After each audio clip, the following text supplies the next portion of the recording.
खैरपुर ताने वाली बावलपुर में जारी पाक फौज की राहतुल बर्क जंगी मशक़ें इख्तिताम पजीर हो गई। आखिरी रोज वज़ीर-ए-आज़म मियां मोहम्मद नवाज शरीफ मेहमान खुसूसी थे। इस मौका पर chairman joint chief of staff committee general Rashid Mahmood, army chief general Raheel Sharif, Pak फजाइया और पाक बहरिया के सरबराहान, गैर मुल्की दफाई अताशी और आला फौजी अफसरान भी मौजूद थे। Corps commander Multan lieutenant general Ishfaq Ahmad ने मशकों पर ब्रीफिंग दी।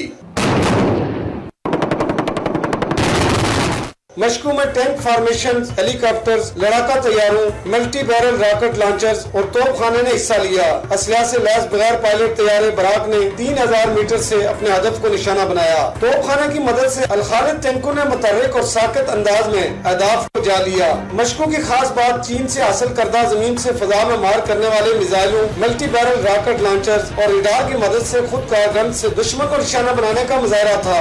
मशकों में मुश्तरका जमीनी और फजाई कार्रवाई के दौरान बेशतर अहदाफ कामयाबी से हासिल कर लिए गए। मशकों के इख्तिताम पर F-16 तैयारों ने शानदार फ्लाई पास्ट किया।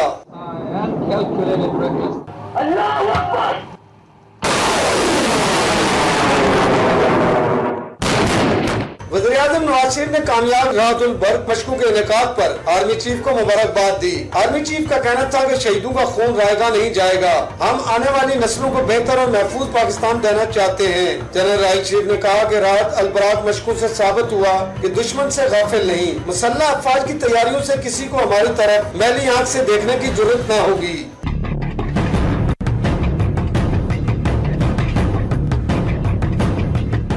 पाक फौज ने मशकों के जरिए एक बार फिर दुश्मन को खबरदार किया है कि किसी भी जहरियत का मुकाबला करने के लिए पाक फौज हमें वक्त तैयार है। कैमरामैन मुदस्सर रहीम के साथ सरदार अमीद,